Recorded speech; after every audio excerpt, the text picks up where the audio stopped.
Romance is my favorite genre of anime. I don't really know why. Maybe it's because I enjoy vicariously living through the fictional couples, but whatever it is, it's something I always gravitate towards. I think a lot of people can relate. As much as I hate to admit it, it's instinctual, the most basic primal desire of humans. Most people would say that just involves sex, but I disagree. Love is also intrinsically tied to these instincts.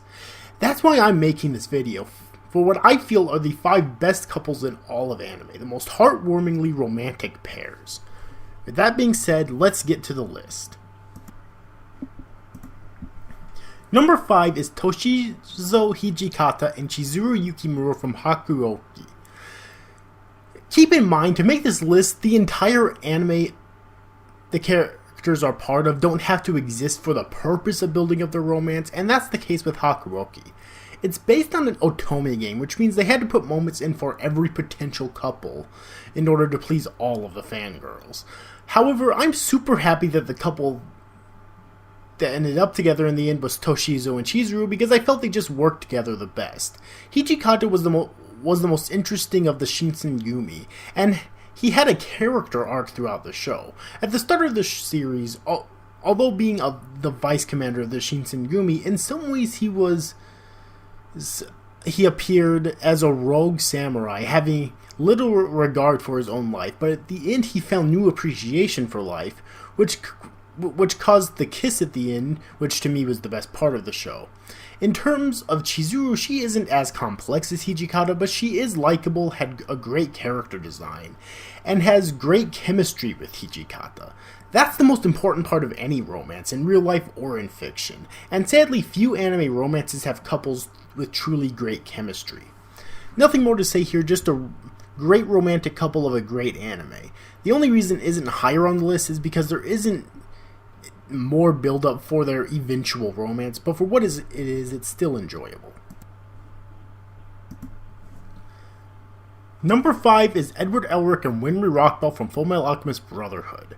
This is the primary reason I think Fullmetal Alchemist Brotherhood is better than the original, because Ed and Winry end up together. Winry was one of my first anime waifus, and as much as I love the original Fullmetal Alchemist, I was majorly disappointed that their romance wasn't taken further, even as a kid. Similar to Hakuoki, this isn't something that the series spends tons of time building up, but there is still alluding here and there, and has a hugely gratifying payoff. Honestly, the scene you're looking at right now, hopefully, is my favorite scene in the entire show, hands down. Another thing that's great about this couple is that they're childhood friends. I'm so sick of anime that feels the need to leave the childhood friend into the eternal friend zone, and this anime decided to say fuck that, and for that I salute it. Number 3 is Nana Komatsu and Nobuo Terashima from Nana.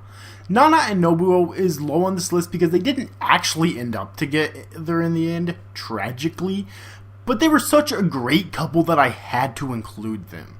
Nana Komatsu and Nobuo Terashima was the only relationship in Nana, aside from maybe Nana Osaki and Ren Honjo, that I felt wasn't completely toxic. Of course, there's the other 2 boyfriends that Nana Komatsu had, the first being Takashi Asano, who cheated on his wife with Nana, and then Shoji Endo, who cheated on Nana with another woman. Neither of those 2 situations are okay. Then of course there's Takumi Ichinose, one of the most unlikable anime characters of all time. The most toxic relationship in the entire show, and sadly the one that Nana ends up marrying in the end due to him being able to support their child, unlike Nobuo. So yeah, I guess another reason that this is on the list is my subconscious desire of wanting Nobuo and Nana to end up together, but knowing that this could never happen logically within the context of the narrative. Honestly, whenever people tell me that nice guy characters can never work or be likable, I always bring up Nobuo, because he's a nice guy, but in some ways is self-aware about this and is always willing to fix his mistakes when he makes them, and is complicated and unbelievably likable. The happiest moments in the entire show are when he's together with Nana. I didn't think about this when I made my video about Nana, but perhaps one of the messages of the show is to wait before you have sex, because if Nana wasn't in a hurry to get in bed with every man she falls in love with, then she could have probably remained with Nobuo. Bottom line, this was a great couple that was cut tragically short, which is why I just had to put it on this list. Number 2 is Taiga Aisaka and Ryuuji Takasu from Toradora. I talked about the show in 2 videos. The first where I analyzed the entire show in depth, and the second in my recent top 10 best anime finales, but I have to mention it again. I fucking love this couple. I hear a lot of people complain that they don't like this couple. They see it as rather juvenile, and in some regards it is, but that doesn't really bother me because it's just so damn adorable and heartwarming. In spite of the problems I had with the ending, and they were plentiful, the connection and chemistry between these two characters and how much they need each other to complete each other's lives and even just to get by is an unavoidable fact, and the conclusion was incredibly satisfying. Taiga is my favorite tsundere. Before I watched Toradora, that title belonged to Louise from The Familiar of Zero. While I love both characters for the same reason, I felt Taiga is better constructed in this regard. The reason is that the reason she acts the way she does. Taiga was abandoned by her family. While it was because she was seemingly uncontrollable, that's still horrible parenting. I mean, isn't that all kids? A parent should be able and willing to deal with their kids, or at least put them up for adoption if they can't. But they just left, that's it. That act naturally made her withdrawn, friendless, and unable to handle people. That's where Ryuuji comes in. Even though she doesn't change entirely by the end of the show, he still helped her open up and become more sociable, plus move on from her crappy past. It gets even worse when we finally see her father, who occasionally shows back up just to get money out of her and then disappears again. Seriously, she has such fucking shitty parents.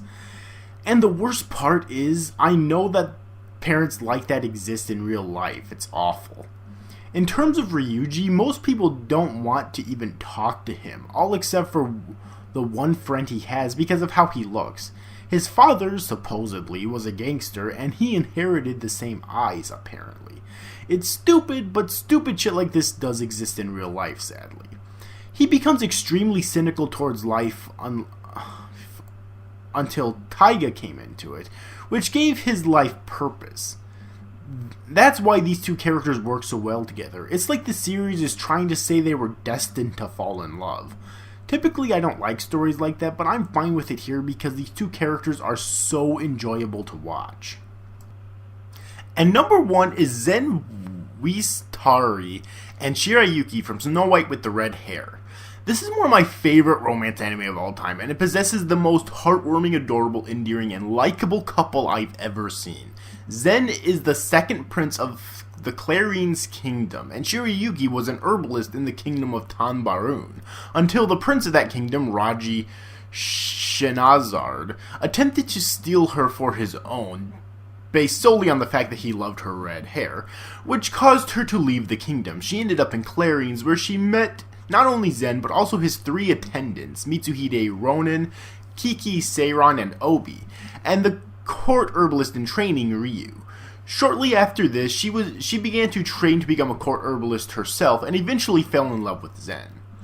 What I love about this couple is, unlike Taiga and Ryuuji, you can see these two having never met each other and continued living their lives perfectly fine. But you can still see how they complete each other and improve each other's lives, helping to fix their lovers' flaws, and that's what makes it so captivating.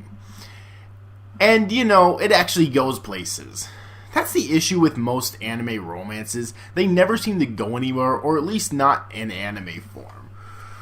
While that's one of the criteria to make this list, obviously, this one goes places as soon as Season 1, which is just 12 episodes, and then Season 2 takes it even further. I also love that, in spite of being in love, these two have lives outside of their romance. Shirayuki has her dream job as a court herbalist, and Zen has his duties as the second second prince and potential king of an entire kingdom. Yes, I know he has an elder brother, but Zen is the main character after all, so I'm just going to assume that he'll eventually become the king. That's really all there is to say. There's just such joy in watching these two in every way. I can't recommend this anime enough. And that does it for me. In the comment section below, let me know what your thoughts on my list are, as well as some of your favorite anime couples, that provided that I didn't mention them in this video. There were a few that I do love, but I didn't feel should make this list, such as Kagome and Inuyasha from Inuyasha, and Belle Dandy and Keiichi Morisato from Oh My Goddess, although that one would be considered a runner-up right there. If you enjoyed this video, please be sure to subscribe to my channel for more content in the future. Share it around if there's others you think might like it. Hit the notification bell next to the subscribe button if you want to be notified when I upload new videos, because I upload all the time, every 3 days. And follow me on Twitter if you feel the need. Thank you all for watching, and I'll see you in the next video.